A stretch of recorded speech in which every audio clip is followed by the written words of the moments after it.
Too many offers, too little focus. I had to choose one. Monday, 6:42 a.m. Daniel squinted at his phone, 47 unread messages. His notifications were already stacked, like a to-do list gone wild.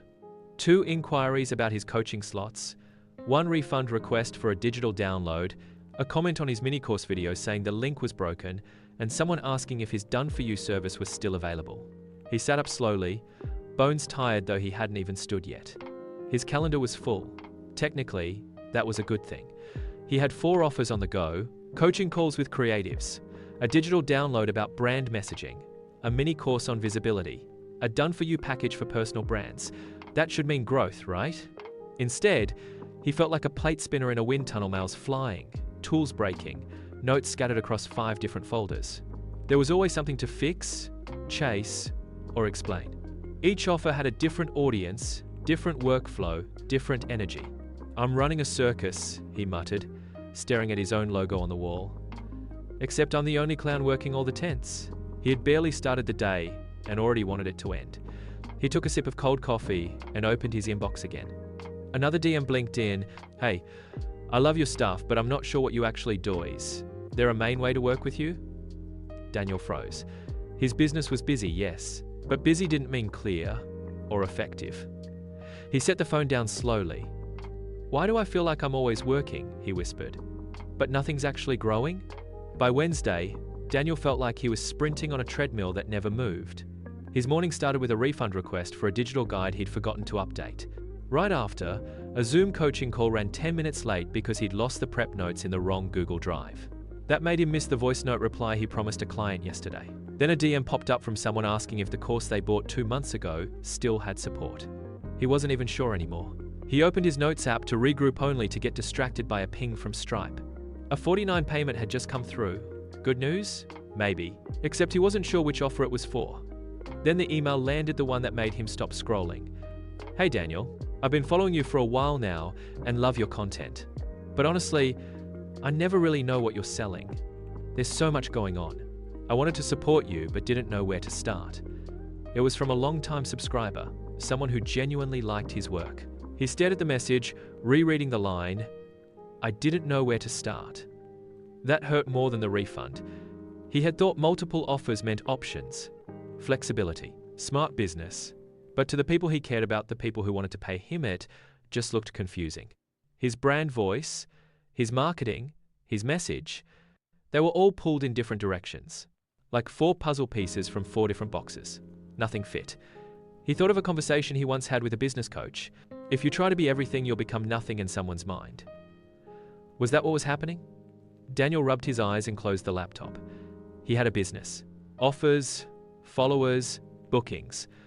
But in trying to offer everything, he had made it hard for people to choose anything. And harder still, to trust that choice.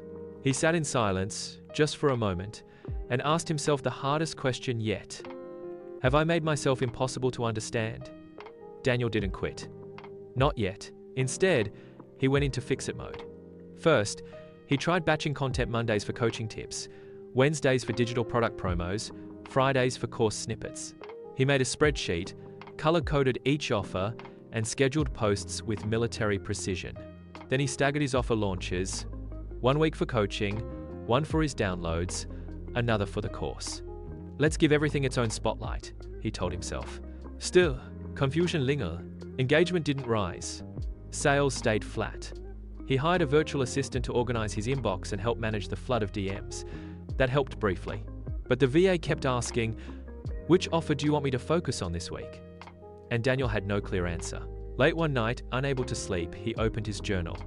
The words flowed faster than expected. "I'm doing too much. I've created a business I can't even explain in 1 sentence."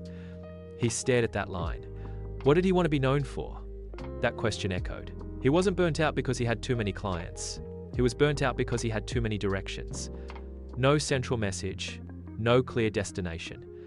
Then came the realization, I don't have a time problem, I have a focus problem. And Wasivery fix so far had just been rearranging the same overloaded shelf. Daniel stared at the sticky notes pinned above his desk, each color-coded for an offer. Coaching, courses, digital downloads, done-for-you services. He grabbed a notebook and did something he'd avoided for months: an honest audit. He created 3 columns: money made, time spent, and how it feels. First, the mini course. It sold okay mostly during launches, but it needed constant promotion, updates, and live Q&As. Not a money pit, but not a joy either. He wrote, mild income, moderate time, neutral joy. Next, the digital downloads, templates, guides, checklists. Low priced, passive, set, and forget. But they didn't really move the needle. No one ever said, this changed my life. He scribbled, low income, low time, low impact. The done-for-you service. That one hurt to look at. It brought in cash, sure, but at a steep price. Nights, weekends, multiple revisions, and endless client calls. High income, high time, high stress. And finally, coaching. Just him and the client. One-on-one, no fuss. Just clarity and breakthroughs. The feedback was glowing. The referrals came naturally. And every session left him more energized, not less. He paused. Under coaching, he wrote, highest income, low time, deep joy. Then came the question he'd been dancing around for weeks. What if I just chose one? One offer, one focus, one clear message. His heart thudded. It felt reckless, risky, like throwing away safety nets. But those nets had become weights. He looked again at the stress column. The misalignment was clear. Letting go felt scary, but staying scattered felt scarier. He closed the notebook and whispered the scary sentence out loud. I think I'm done with everything but coaching. Just saying it out loud made his shoulders drop half an inch. Daniel sat in front of his laptop, cursor blinking over the digital downloads tab. With a deep breath, he clicked Archive. No fanfare, no announcement, just a quiet goodbye. Next, he paused the ads running for his mini course, those low CTR Facebook campaigns he kept telling himself might pick up soon. They never did. He opened his website's back end. The Work With Me page had grown bloated. 4 sections, too many buttons, too many options. He deleted the course block, removed the templates, and rewrote the headline. I help creatives find clarity through powerful one coaching. The page looked clean, purposeful, like it finally knew what it wanted to say. Still, it wasn't real until he posted it publicly. Daniel opened Instagram and typed, update, I'm retiring most of my offers. From today, I'm going all in on one coaching. That's where I do my best work and where I believe I can help you most. He stared at it for a moment, hit post. There was no immediate applause, no flood of DMs, just stillness. And something surprising, peace. He closed his laptop, no half-launched offer lingering, no ghosted funnel emails waiting to be rewritten. He stepped outside for a walk. Just air, sky, and space. For the first time in months, Daniel felt like he wasn't chasing his business. He was leading it. A week passed. Daniel sat at his desk, again same chair, same mug of coffee, but something had shifted. His inbox wasn't flooded anymore. It was focused. The messages were different now. Hey, I saw your coaching offer. It's exactly what I've been needing. Are you taking new clients this month? Instead of price hagglers or confused browsers, people came with clear questions and real intent. On Instagram, Daniel had stopped posting every day. No more scrambling to create 4 types of content for 4 different offers. Now, he spoke directly to one kind of person. The creative stuck in decision fog, looking for focused support. He posted a single story with a poll, thinking about launching your thing but overwhelmed? Let's talk. 10 replies, 5 consults, 2 sign-ups by the end of the day. His DMs felt lighter, easier. No more having to explain, well, I also do this and that. His message was crisp now. I help you get clear and launch with purpose. Clients noticed too. One said, your posts used to feel like a buffet. Now it's like you're serving exactly what I'm hungry for. Daniel laughed at that. That's the goal, he replied. He looked at his content planner, just 3 bullet points for the week. All pointed in the same direction. He felt relaxed but more effective than ever. Even his calls felt sharper. No more juggling topics to please everyone. He was working with the right people on the right problems. He wasn't just attracting more clients, she was attracting better fit clients. Daniel leaned back in his chair. The chaos of too many offers was gone. In its place, a clear lane, a steady rhythm, and breathing room. The numbers hadn't tripled, but the stress had dropped, the energy had returned, and the message finally landed where it needed to. Clarity wasn't just a business strategy, it was a business gift. By the second week, something unexpected happened. The revenue evened out. It wasn't exploding, but it was steady, predictable. Clients came in quietly, without pushy promos or panic discounts. The work felt lighter, not because there was less to do, but because it was the right kind of work, focused, fulfilling, and far less scattered. Daniel looked at his calendar. It wasn't packed wall to wall anymore. Some days had just 2 coaching calls. Others were left open for planning, rest, or writing. And yet, those simple days left him feeling more energized than the busiest weeks ever had.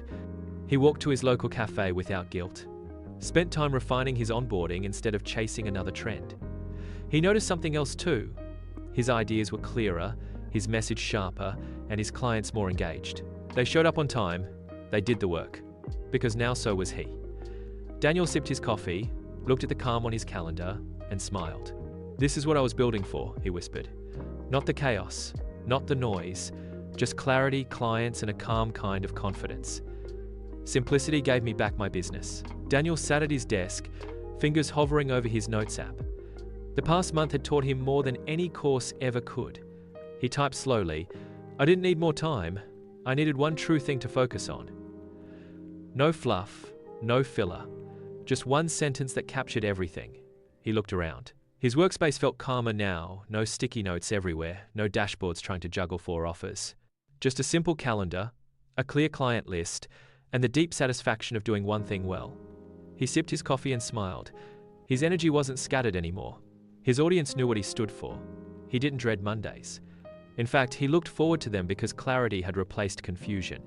That morning, he prepped one beautiful coaching package, wrote one clear email to his list, and spoke to one real person who said, "This is exactly what I've been needing." He whispered, "This is what I've been needing too."